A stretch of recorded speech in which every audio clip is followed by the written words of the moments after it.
Não importa qual seja o motivo, seja por briga de autores com as editoras, direitos de propriedade intelectual ou realidades alternativas perturbadoras, existem HQs que o leitor nunca vai poder ler.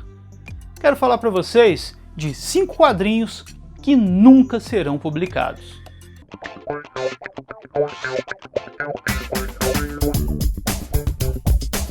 Saudações, aqui é Sandro do Neurose HQ, e existem quadrinhos que tinham aí um enorme potencial de agradar os leitores e virar um novo clássico. Autores pensaram em histórias fora da cronologia, não se preocuparam às vezes com direitos autorais e deixaram aí grandes ideias no ar, mas que por diversos motivos essas histórias nunca foram publicadas. Eu quero falar de 5 HQs, histórias, propostas para mega sagas, realidades alternativas, como você aí desejar chamar elas, que tinham tudo para poder ser um grande sucesso caso fossem feitas. Em quinto lugar, eu quero falar de umas HQs que apareceram numa série chamada Fringe, que era uma mistura de Arquivo X com Além da Imaginação. Nessa série, os protagonistas investigavam fenômenos que não tinham ali uma explicação aparente. Um dos fenômenos que eles investigavam eram universos paralelos. Em um desses universos, um dos protagonistas, o Peter Bishop, ele vê quadrinhos da DC que tem capas diferentes das histórias e das sagas que nós conhecemos no nosso universo. Em Crise nas Infinitas Terras, quem morreu não foi a Supergirl, mas sim o Superman, aquela capa clássica com ela segurando o corpo do seu primo.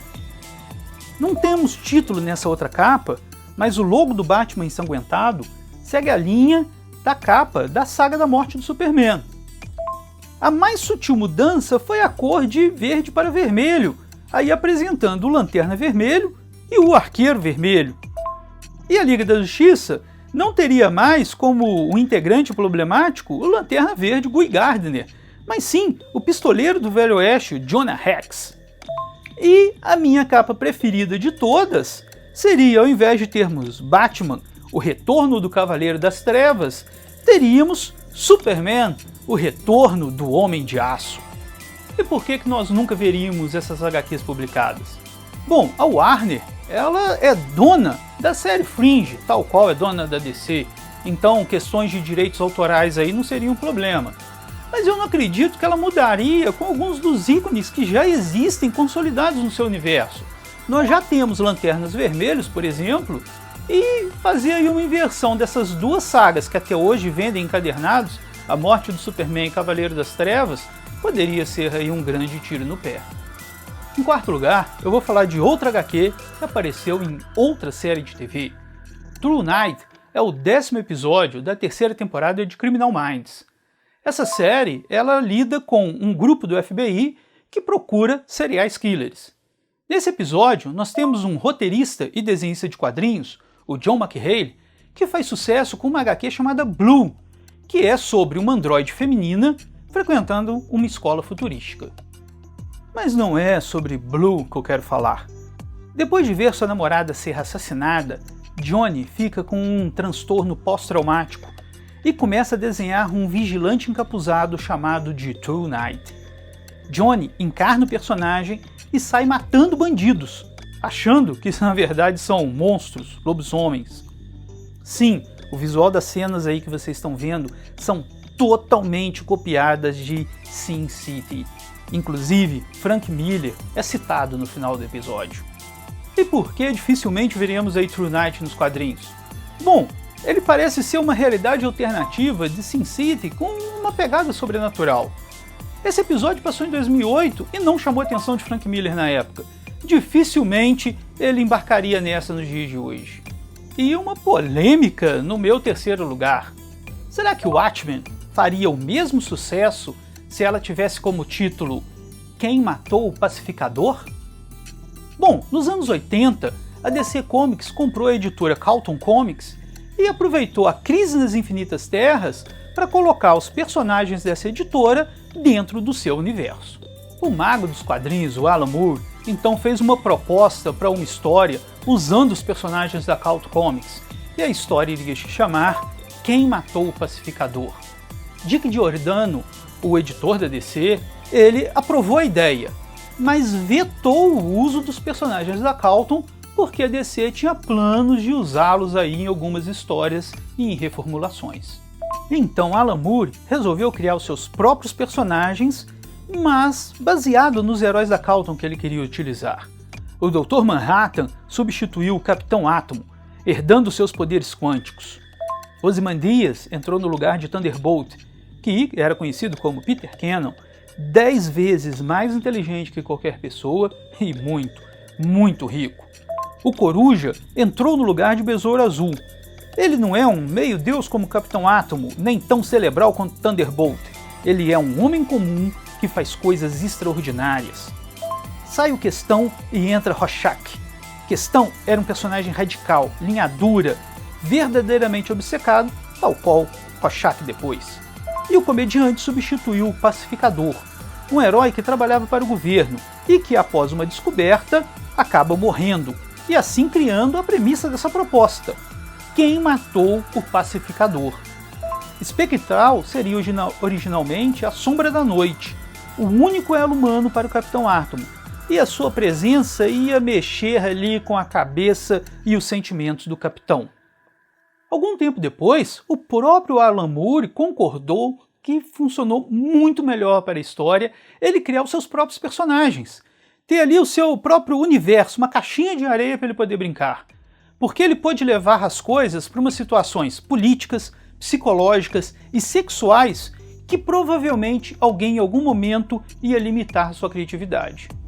Os personagens da Calton, depois que ficaram na DC, acabaram tendo tratamentos diversos. Alguns foram reformulados, outros tiveram histórias próprias, outros não, uns fizeram mais sucesso e outros menos. Mas fica uma grande pergunta: se eles tivessem tido uma história à altura de Watchmen, como é que será que esses personagens estariam hoje? Em quarto lugar, é um crossover entre a Liga da Justiça e os Vingadores.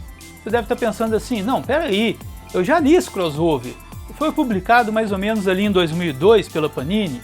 Sim, você já leu a segunda versão desse crossover. Em 79 e 78, a DC e a Marvel resolveram fazer um crossover entre as duas equipes. Em mais ou menos 83, nós tínhamos ali 21 páginas prontas desse crossover.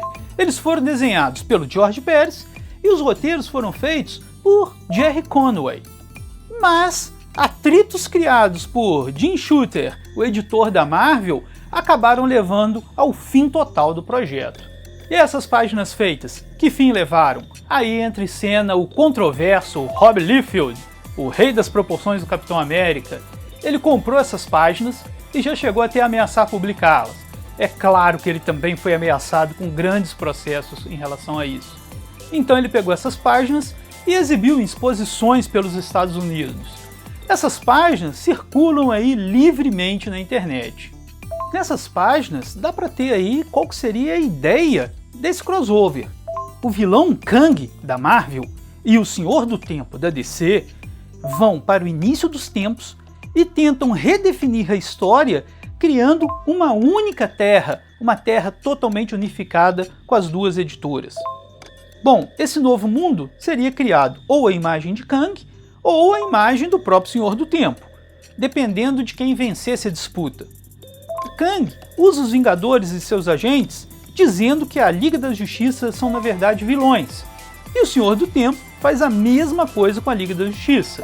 Então isso serve aí de desculpa para a gente ter vários confrontos. Superman versus Thor, Mercúrio versus Flash, Tornado Vermelho versus o Visão e Batman enfrentando o Capitão América. Bom, por incrível que pareça, esse daí é o que teria alguma chance até de ser publicado. A Marvel e a DC já levaram em consideração incluir essas páginas como algum especial em algum encadernado, só que isso nunca foi para frente. Por enquanto, os fãs podem procurar aí na internet essas páginas. O link eu deixei lá embaixo na descrição. E em primeiríssimo lugar, é uma HQ que infelizmente não tem a menor chance de ser publicada. Vocês sabem que Reino da Manhã não é a ideia original. Primeiro nós tivemos o Crepúsculo dos Super-Heróis. Em 87, Alan Moore estava muito amiguinho ainda da DC, e ele fez uma proposta para fazer um gigantesco crossover que envolvesse todo o universo DC, o Crepúsculo dos Super-Heróis. A proposta para o Crepúsculo dos Super-Heróis caiu na internet, e durante algum tempo teve gente que questionasse a sua veracidade. Bom, a DC confirmou que o texto era verdadeiro e já chegou a ameaçar sites por botarem o texto para download. Bom, como vocês sabem, caiu na internet, não tem mais volta. Eu estou deixando até o link aí embaixo na descrição para quem quiser dar uma olhada no texto original. E vale uma leitura até para você ver que Alan Moore mostra quais seriam as possibilidades comerciais de uma mega saga dessa. Quer dizer, sim, já houve época em que o nosso mago não era tão avesso a ganhar um bom dinheiro. O Crepúsculo dos Super-Heróis começa e termina com John Constantine. Rip Hunter sai do futuro e vai para o passado para avisar ao jovem Constantine que ele tem que impedir o Ragnarok, a batalha final entre os super-heróis. No futuro, os super-heróis se dividiram em casas, e a Casa do Trovão e a Casa do Aço vão fazer a batalha final, o que vai acabar culminando numa luta entre Superman e o Capitão Marvel. No futuro, os heróis estão divididos em casas. Uma delas é a Casa do Aço, em que vive toda a família e os poderes parecidos com os do Super-Homem. Nós temos também a Casa do Trovão, chefiada pelo Capitão Marvel e por toda a família Marvel. A Casa dos Titãs, composta por integrantes dos Novos Titãs, os Jovens Titãs e a Turma Titã. A Casa do Mistério, onde nós temos os personagens que têm os poderes vinculados à magia. A Casa dos Segredos, que são os personagens, os vilões da história. A Casa da Justiça e a Casa do Amanhã. Ainda menção a outras casas, como a Casa dos Lanternas, que é óbvio que são os Lanternas Verdes. O Batman, ele faria uma participação menor, atuando ali na clandestinidade, sem participar oficialmente de uma casa. O restante dos heróis, os pesos médios e os heróis classe C, fariam parte dos guetos. E o ápice dessa história se daria com um confronto entre as Casas do Aço e do Trovão. Há um conflito que muda o mundo. Vários heróis morrem. E, tal qual o Reino do Amanhã, a batalha final seria entre o Superman e o Capitão Marvel. O plot twist dessa história é quem na verdade é o Capitão Marvel.